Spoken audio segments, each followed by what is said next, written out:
Welcome to Redefining Medicine, an intimate and personalized program that illustrates a different side of the practice of medicine. Our in-depth conversations will focus on the physicians and practitioners who are redefining medicine through their integrative, functional, and holistic approach to health and well-being.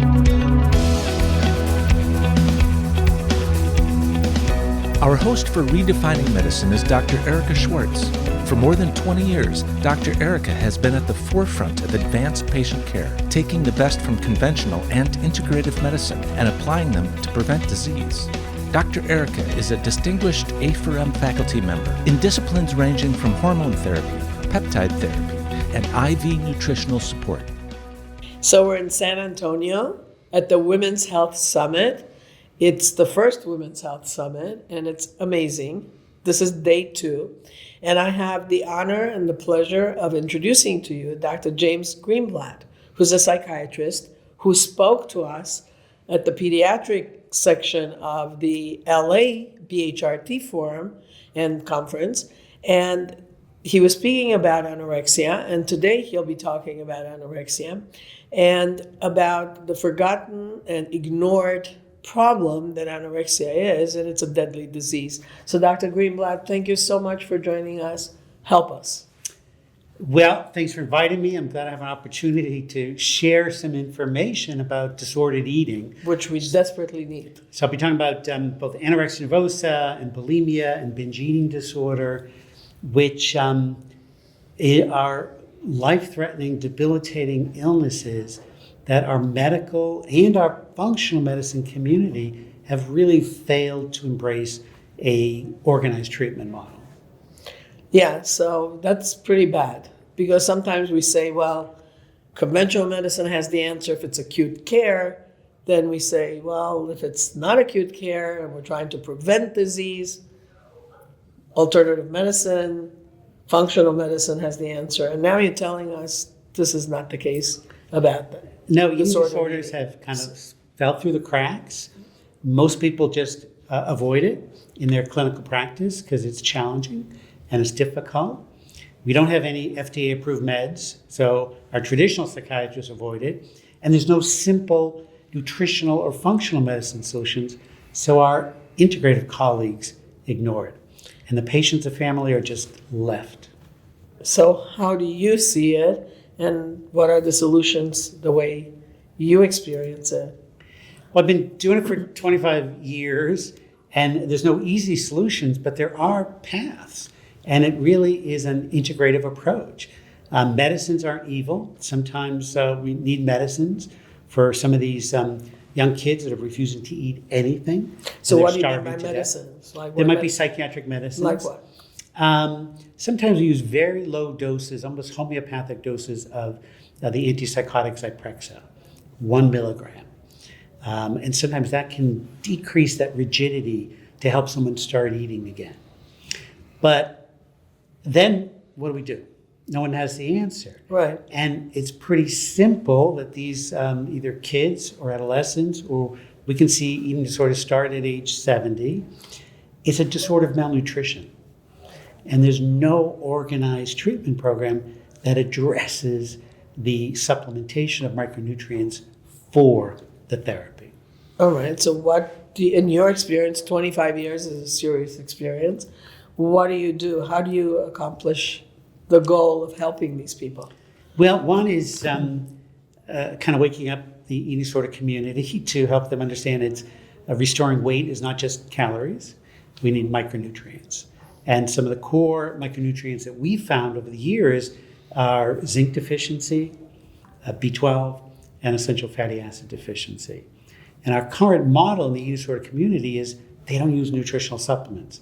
They believe you can get everything just by eating food. But that's not in the integrative medicine space. Well, based on the food we're feeding these kids, it doesn't make sense, and certainly not Right. Our integrative colleagues understand that you're going to need higher doses of these micronutrients. And will to they restore. take it? A great question. If we frame the problem that this nutrient, like zinc, is going to help your sleep, because it's going to help you make melatonin. It's going to help your digestion so you don't feel bloated and full all the time because you need it to make your digestive enzymes. Many of our patients will really appreciate the role of micronutrients in treatment. Interesting.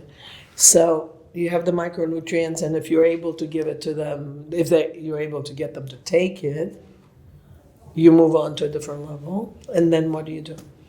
There's many aspects of therapy, both individual and family therapy, that's critical. There's many aspects of kind of mind-body treatments that can be helpful. But without that foundation of restoring these nutritional deficiencies, nobody gets better. Or when they do get better, because they've restored weight, they relapse. So eating disorders have relapse rates similar to addiction, which means people get better and then quickly relapse. So elaborate on the family therapy, elaborate for our audience about what exactly the specifics are of how do you put together programs that actually may help. Sure. I mean, the only good research we have in the field of eating disorders or anorexia is for adolescents with a family-based treatment model. We've shown that it works, which means it's very different from what we did 20 years ago. It means that the family's involved with treatment, the family is taking control of the child's eating, and it's an organized treatment program. But how do you do that when they're not home, when they go to school or they move out or whatever? How do you, and I understand controlling their eating at home, but what happens when they leave? Yeah, great question. Well, first of all, the basis of this family-based treatment is helping parents understand what I mentioned earlier, that anorexia nervosa is a life-threatening illness. Your child can die. Highest mortality rate of any other psychiatric illness. We think of bipolar, we think of addiction, but anorexia nervosa is the highest risk for suicide. So helping parents understand that, just like if your child had cancer, you wouldn't let them just take care of themselves. You have to help them. And this model has only been shown to be effective in the research for kids under 18. Under 18. Yeah, so this kids get off to college. Right. It's a very frightening time for someone with a serious eating disorder. So what do you do then? Well, my goal as a child psychiatrist is to prevent it, to do the aggressive treatment in adolescents. And now we're seeing kids as young as 8. So 8 to 12-year-olds now are having really serious symptoms of eating disorders. Why do you think that's the case? Why do you think we're seeing it so much earlier? I think it's the diet that we're feeding our kids and the micronutrient deficiencies that are affecting it. I think it's the culture. I think it's social media and all the other factors that have kind of created this obsession around body and body image and weight. But you're helping them, so give us more information on how you help them. We're trying. One, we're trying to shake up the model to say that these patients are malnourished, which means we have to provide these micronutrients. And 2, once they're better nourished, we're helping to support a treatment plan that's not just based on calories. Many eating disorder treatment programs feed ultra-processed foods to their patients so they can have calories. And we know that that is unhealthy, contributing to depression, anxiety, and other micronutrient deficiencies. Right. So you teach the parents, you teach the kids, you teach how do we create an environment that actually helps them along? Well, I think our medical community and certainly our functional medicine community is certainly aware of the critical importance of micronutrients for brain function. So the tides are changing, and it's really shifting the bulk of our eating disorder community to really appreciate those needs. I mean, parents are looking for this treatment, and we just need to support those programs that are treating these kids in hospitals. Many of them will actually stop nutritional supplements when they get to 24-hour level of care. Well, that's what I was thinking about, that how do you make people continue to take the correct micronutrients, as you said, the zinc, etc., how do they continue? And then when you put them in the hospital, what happens there? Well, I mean, the only path that I've found that in my career now is devoted to just educating, doctors and clinicians about the importance of the information. Our colleagues can be quite blinded in their approach, and so education is, I think, the only path forward. Well, I think that's all we talk about is education, because that's all we have. Correct. And if we have education, we have hope. Without education, there's not much hope. Tell me about your success stories. I think that one of the common themes we see is young adolescent, mostly girls, some boys now, we're seeing many, many more men, and they're diagnosed with an eating disorder. Parents are just going to different treaters, and they're all telling them something different, so they get confused. And then when they come to us, we do a medical evaluation, and we often find, besides nutritional deficiencies, things like celiac disease is common, missed for many, many years. That creates the nutritional deficiencies.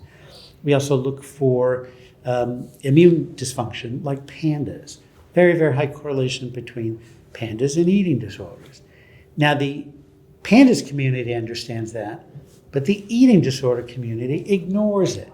Unbelievable. So it really becomes our kind of medical workup and helping patients, and again, celiac being one of the most common misdiagnoses contributing to eating disorders. Fascinating. So once you, let's say, get the PANDAS, or you get the gluten and the celiacs under control, do they change? Do the eating disorders get better? Or do we still have a long way to go? We have a long way to go, but we're now on a track of a path where recovery is possible.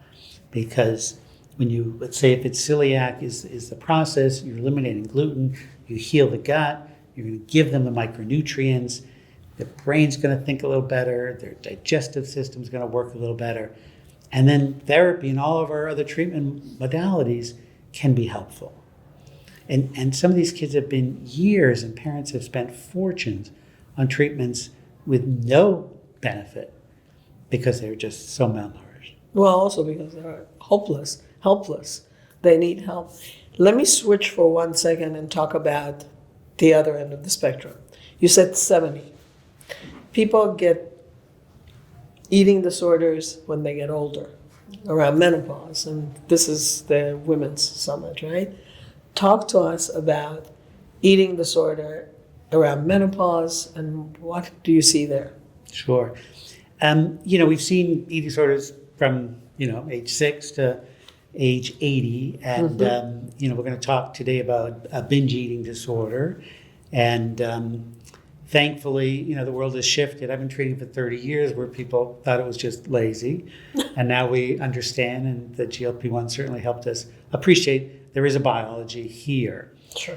And that obviously can occur at any age.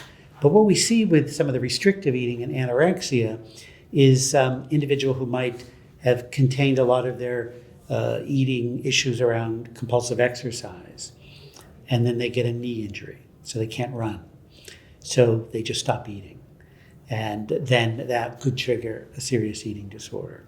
Other medical illnesses, from cancer, other chronic illnesses, people just stop eating. And we've seen eating disorders in the elderly following GLP-1 use. So, using these weight loss meds, and then they just say, well, I'm just going to continue not to eat. And again, many people can lose weight, and then once they're off the medicines, life can go back. Whether they gain weight or not, it's a different story. Mm-hmm. But if someone develops anorexia nervosa, it's usually a genetic vulnerability, which means once they get into that black hole of restrictive eating, and we're aware of some of this genetic vulnerability, they just can't get out. It's much more challenging. Do you find it more around menopause? Do you find in women? like you said, the compulsive working out, which is a big problem. Any other? I think around the menopause, it's usually not the restrictive eating, and then developing into anorexia. It's more around the not being able to control the eating and feeling that sense of worthlessness and defeat around eating. So it doesn't happen then a lot. Oh no, it They happens. just stop eating. Or they overeat. I don't see someone transition or through menopause to go into anorexia nervosa. Okay, that's What I mean. They can cycle, and I make a distinction between disordered eating, Right. which is common in most of our communities, Of course. versus eating disorders. Right. So that life-threatening kind of anorexia nervosa. Well, you also have the diets, right, which contribute to a lot of the issues, like the fasting diets. Once you start fasting, and then you wind up not eating. Yeah, and again, genetics is really important. Most of the time, there's a genetic history of an eating disorder. So we could have 10, 12-year-olds who go on a diet, or 10, 50-year-olds that go on a diet. And, a few of them are going to lose weight, and a few of them are not going to be able to stop. And they spiral into that unrelenting obsession around food and weight loss.